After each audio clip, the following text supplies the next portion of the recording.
feelings between the sheets.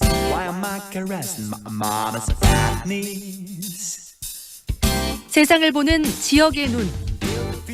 여러분은 지금 황동현의 시선 집중과 함께하고 있습니다. 황동현의 시선 집중 3부 시작합니다. 소득이나 교육 수준에 따라서 사망률의 격차가 커지고 이런 건강 불평등이 대물림된다는 연구 결과들. 더는 새롭지 않은 게 또 사실입니다. 구조와 고착화된 이 건강 불평등이 우리 사회에 드러난 지 이미 오래라는 말들이 많은데요. 이런 현상이 또 다른 불평등으로 이어지는 악순환의 문제가 여전한 만큼 불평등을 완화할 수 있는 시도와 노력도 중요해 보입니다. 집중 인터뷰 시간에 이야기 나눠보겠습니다. 김명희 시민건강연구소 건강형평성센터장과 연결돼 있습니다. 안녕하세요. 네, 안녕하세요. 네, 우리가 이 건강 이야기를 할 때 사람에게는 또 네. 기대 수명 그리고 건강 수명이 있다고들 이야기를 많이 하는데 그 네네. 차이점부터 한번 짚어볼까요, 센터장님?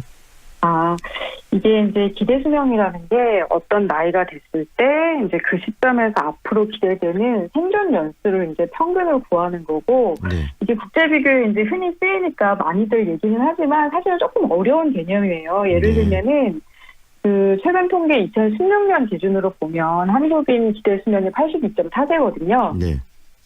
그럼 이제 많은 분들이 예를 들면 지금 60이 된 분들은 나는 앞으로 평균 22.4년 더 살겠구나 이렇게 생각하시는데 그게 아니라 네. 2016년 기준으로 태어난 영세 출생 아들이 그 당시에 한국인의 연령별 사망 확률을 종합했을 때 앞으로 평균 82년을 더 산다 이런 얘기거든요. 네. 네, 그러니까 예를 들면 이미 60세가 된 분들은 사실은 그거보다 조금 더 살게 되는 거죠. 왜냐하면 중간에 돌아가신 분들이 빠져나갔기 때문에. 네. 근데 이제 기대 수명이 이런 개념이고 건강 수명은 이게 단순히 생존의 연수만이 아니라 그 중에 건강하게 살아가는 연수를 이제 의미하는 거예요. 그래서 예를 들면 지난 봄에 한국건강형평상학회에서 한국인의 기대 수명이 82.4년인데 건강 수명은 67.1년이다 이렇게 얘기를 했거든요. 네. 거의 15년 차이가 나죠. 네. 이 얘기는 이제 살아있기는 하지만 생존해 있기는 하지만 건강하게 살지 못하는 기간이 15년이 된다는 얘기고, 그렇다고 하면은 우리가 단순히 이제 오래 사는 것만이 아니라 네. 어떻게 건강하게 살아가느냐, 이제 삶의 질까지 포괄하는 네. 그런 개념이라고 보시면 될 것 같습니다. 네, 결국은 삶의 질을 집어넣었을 때 삶의 질의 관점에 있었을 때 우리 인간에게는 네. 기대 수명보다는 건강 수명이 더 소중하고 중요한 거 아니겠습니까? 네. 네. 그런데 이 여러 조사들을 봤을 때 뭐 기대 수명도 네. 그렇고 건강 수명도 그렇고 이 모든 이 수명에 대한 데이터들이 소득과 관련이 있다는 이야기가 있던데 어떤 이야기인가 정리 좀 해주시죠. 네.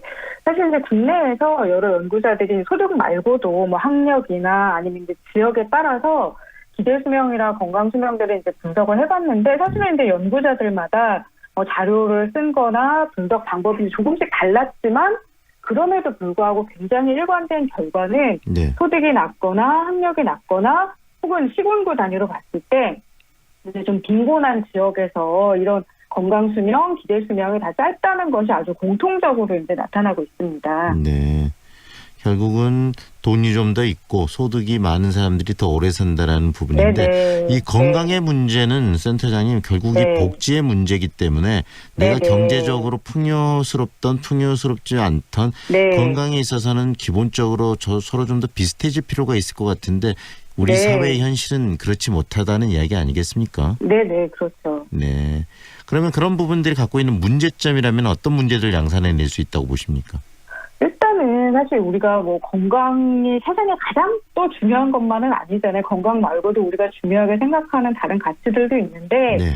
건강이라는 건 사실 우리가 아프면 일단 우리가 다른 중요한 일, 돈 버는 게 중요하다, 가족이 중요하다 그래도 건강하지 못하면 사실 그런 부분들을 다른 중요한 일들을 할 수 없는 경우들이 많아지죠. 그래서 네. 우리가 건강을 여러 가지 기본권 중에서도 근데 가장 기본이 되는 인간 잠재력이 아주 기본 요소다라고 얘기를 하고 결국 건강이 불평등하다는 거는 나머지 다른 사회적 활동이나 인간의 자아 성취나 이런 부분들에서 불평등한 결과를 낳게 되는 그런 중요한 문제라고 얘기를 할 수 있을 것 같습니다. 네, 이런 건강 수명의 어떤 불평등을 네. 좀 개선하고 고쳐나가기 위해서 네. 건강보험제도나 이런 국가가 생각하는 네, 네. 추진하는 복지제도들이 있는데 이런 네, 부분들이 네. 이런 불평등을 좀 완화시켜주고 있나요? 아니면은 큰 역할을 하고 있지 못하다고 보시나요?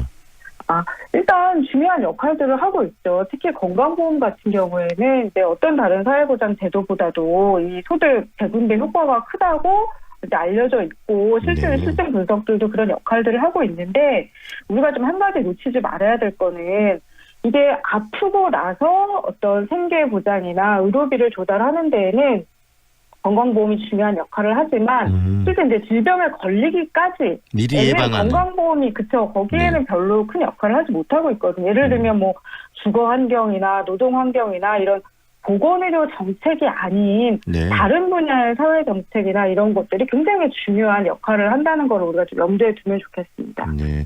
다시 말하면 이 건강보험제도뿐만이 아니고 여러 가지 사회적 네. 복지 시스템들이 함께 움직이면서 네네. 이런 어떤 건강의 불평등을 해소시켜야 된다는 이야기시네요. 네네. 이 문재인 정부 들어서 문재인 케어라고 네. 해서 이 건강보험의 네. 이 보장성을 강화하는 대책을 지금 발표를 했고 1년 네네. 정도 지났는데 어떻습니까? 네. 이 부분이 바로 네. 이야기하는 이런 건강의 불평등을 좀 더 완화시켜 주고 있나요? 뭐 아직 이제 분석 결과가 막 구체적으로 나온 거에 그렇게 많지는 않은데요. 네. 저는 이런 문재인 케어가 상당히 중요한 진전이라고 생각을 합니다. 근데 이제 앞서 말한 것처럼 이게 만병통치약은 아니고 여기에 너무 과도한 기대를 하는 건 적절치 않다. 왜냐하면 사실 네.